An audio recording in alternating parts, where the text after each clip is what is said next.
ሰላም ወገኖቼ እንደምን አላችሁ? ደህና ናችሁ? እግዚአብሔር ስሙ የተባረከ ይሁን። በሰሞኑን በቲክቶክ ላይ በዩቱብ ላይ ማለቴ አገልጋዮች የተለያዩ አገልጋዮች ዶክተር ማሙሻን ጨምሮ ስለ ሴት አገልግሎት ሴት ልጅ እንዴት ነው እህቶች በቤተ ክርስቲያን አገልግሎት ላይ ቤተ ክርስቲያን ራስ መሆን ትችላለች ወይ? ፓስተር መሆን ትችላለች ወይ? ኤጲስቆጶስ መሆን ትችላለች ወይ? ቀሳውስት መሆን ይችላሉ ወይ? የሚል ሀሳብ ነው የመጣውና ዶክተር ማሙሻ በጣም የምወደው ወንድም ነው። ብዙ ነገር ተገልግዬበታለሁ። አንዳንዴ ግን ለምን እንደሆነ አይዶንት ነው እና ከበድ ያሉትን የመጽሐፍ ቅዱስ እንትኖች እንተዋቸው እና ቀለል ወዳሉት ሄደን እንስራ ይላል። ይሄ ትክክል መስሎ አልታየኝም እኔ። ምክንያቱም እኛ ምን ሄደው በመጽሐፍ ቅዱስ ነው። መጽሐፍ ቅዱስ አለ። ከባድ ከሆነ ለማጥናትና ለዛ እልባት ለማግኘት ጥረት ማድረግ ነው እና መጽሐፍ ቅዱስ ይፈቅዳል ወይ ሴት ልጅ ፓስተር እንድትሆን፣ ሴት ልጅ ኤጲስቆጶስ እንድትሆን፣ ጳጳስ እንድትሆን ይፈቅዳል ወይ? መጽሐፍ ቅዱስ ይፈቅዳል ወይ? ለምን አባቶቻችን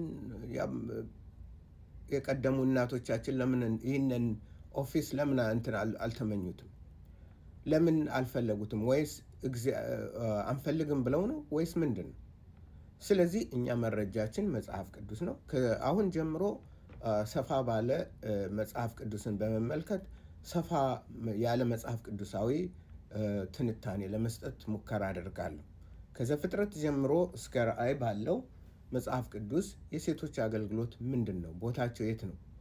ሴቶች እህቶቻችን የት ላይ ነው ቦታቸው የሚለውን ለማስረዳት ጥረት አደርጋለሁ። ስለዚህ መጀመሪያው እንግዲህ ዘፍጥረት ምዕራፍ 1 መጀመር ትችላላችሁ። ዘፍጥረት ምዕራፍ 2 ቁጥር 20 ጀምሮ አነባለሁ። አዳም ለእንስሳት ሁሉ፣ ለሰማይ ወፎች ሁሉ፣ ለምድር አራዊቱም ሁሉ ስም አወጣላቸው። ነገር ግን ለአዳም እንደ እርሱ ያለ ረዳት አልተገኘለትም ነበር ይላል። እዚህ ላይ ተመልሼ እመጣበታለሁ። እግዚአብሔር አምላክ በአዳም ከባድ እንቅልፍን ጣለበት፣ አንቀላፋም። ከጎኑም አንዲት አጥንትን ወስዶ ስፍራውን በስጋ ዘጋው። እግዚአብሔር አምላክ ከአዳም የወሰዳትን አጥንት ሴት አድርጎ ሰራት፣ ወደ አዳምም አመጣት። አዳምም አለ፣ ይቺ አጥንት ከአጥንቴ ናት፣ ስጋም ከስጋዬ ናት። እርሷም ከወንድ ተገኝታለችና ሴት ትባል። ስለዚህ ሰው አባትና እናቱን ይተዋል፣ በሚስቱም ይጣበቃል፣ ሁለቱም አንድ ስጋ ይሆናሉ። አዳምና ሚስቱ ሁለቱ ራቁታቸውን ነበር፣ አይተፋፈሩም ነበር ይላል። እዚህ ላይ ትልቅ መሰረታዊ እንትን አለ የምንመለከተው፣ ወይም ደግሞ ረዳት የሚለውን የመጽሐፍ ቅዱስ እንትን ወስደን እንመለከታለን። ረዳት ምንድን ነው? አማርኛው በእንግሊዘኛው ሄልፕ ይለዋል። ሚት ሄልፕ በትክክለኛው አይደለም። እንደዚህ ነው የሚለው ኡለአዳም ሎ ማዛ ኤዘር ከነግዶ፣ ኡለአዳም ሎ ማዛ ኤዘር ከነግዶ። ከነግዶ ሚረዳው አልተገኘም። ሚረዳው ነው የሚለው አማርኛው። ሁለት ቃላቶች ነው። ኤዘር እዝራ እንላለን፣ እርዳታ ሚረዳ ማለት ነው። ከነግዶ ግን አልተተረጎም። ምን ማለት ነው? ሁለት እንትኖች አሉ። ኦፖዚት የሆኑ እኩል የሆኑ አንዱ ሌላውን እንዳይወድቅ ደግፎ የሚይዝ ማለት ነው። ኤዘር ከነግዶ ማለት ዕብራይስጡ እንዳለ ወስደን ስንመለከተው ሁለት ኦፖዚት ናቸው፣ እኩል ናቸው። አንዱ ግን ሴቲቱ ወንዱን እንድትረዳው እንድትደግፈው ነው። የእግዚአብሔር እንትን ስርዓት፣ የክሬሽን የፍጥረት ስርዓት እንደዚህ አድርጎ ነው ያስቀምጠው። እሷ ረዳት እንድትሆን ድጋፍ እንድትሆን ከጎን አጥንት ነው የተወሰደችው። ስለዚህ ጎን አጥንቱ የሌለው ሰው መቆም አይችልም። የጎን አጥንት ከሌለ መቆም አይችልም። ስለዚህ ረዳት በእርዳታ ነው መጀመሪያ እግዚአብሔር ሲፈጥራት። እንጂ እሷን ራስ እንድትሆን አይደለም የፈጠራት። ራስ አይደለች።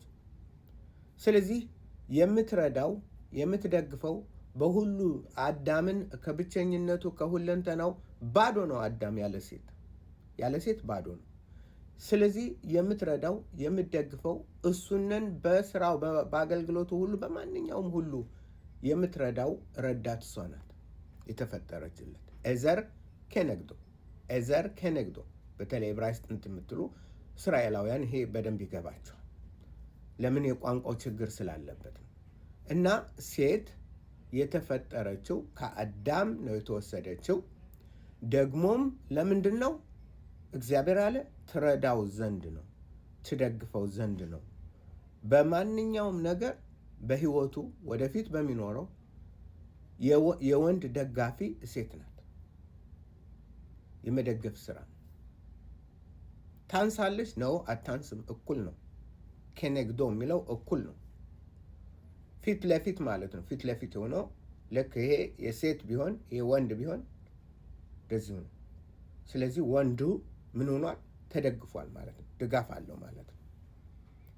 ከመጀመሪያው እግዚአብሔር ይህን ይመስላል ያስቀመጠው። ስለዚህ እንዲሁም ይህንም እኮ አዳም መጀመሪያ አልተፈጠረም፣ ሔዋን መጀመሪያ አልተፈጠረችም አዳም እንጂ ብሎ ጳውሎስ ይናገራል። ይህንን ያብራራዋል። ወደፊት እናየዋለን። እንግዲህ እኛ ስርዓታችን፣ መቆሚያችን፣ መውጫ መግቢያችን የእግዚአብሔር ቃል ነው። የእግዚአብሔርን ቃል ስርዓት የሚያፈርስ አመፀኛ ነው። ማንኛውም ቤተ ክርስቲያን፣ ማንኛውም ድርጅት፣ ማንኛውም ክርስቲያናዊ በእግዚአብሔር ስርዓት ላይ የሚነሳ ይሄ አመፀኛ ነው። ለአብያተ ክርስቲያናት ሁሉ እናገራለሁ። ይሄ ወገኖች ይህንን ልታውቁ ይገባል። እግዚአብሔር አምላክ ምን አለው? የስርዓት አምላክ ነው። የህግ አምላክ ነው። እግዚአብሔር በጸጋ ነው ያዳነን። በህግ እንኖራለን። ምን ማለት ነው? በህግ እንኖራለን። ስርዓት አለው። በጎች እስካልሆነ ድረስ የክርስቶስ ልንሆን አንችልም ስለተቀበል ነው።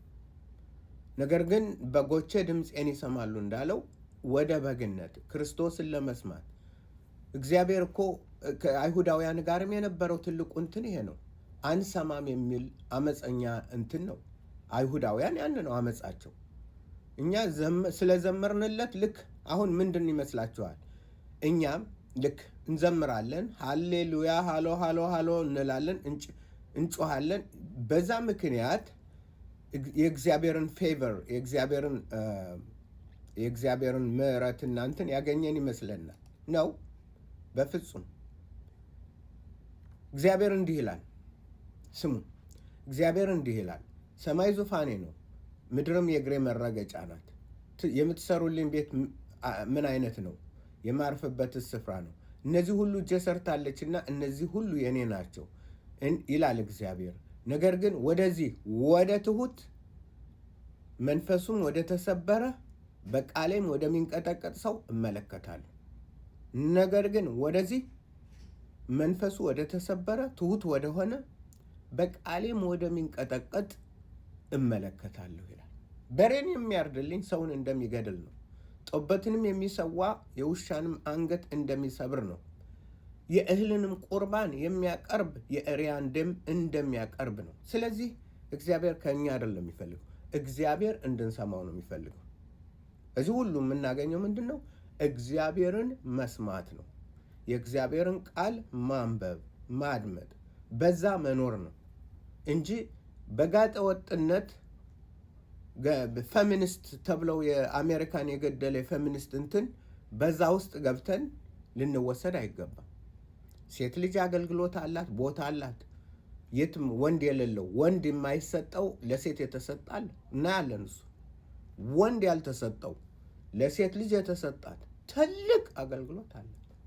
ግን ቦታዋን ማየት አለብን። የቤተ ክርስቲያን ራስ ክርስቶስ፣ የወንድ ራስ የሴት ራስ ወንድ ነው። የወንድ ራስ ክርስቶስ ነው። የክርስቶስ ራስ እግዚአብሔር ነው። ይህንን የሚያፈርስ አመፀኛ ነው፣ እልከኛ ነው።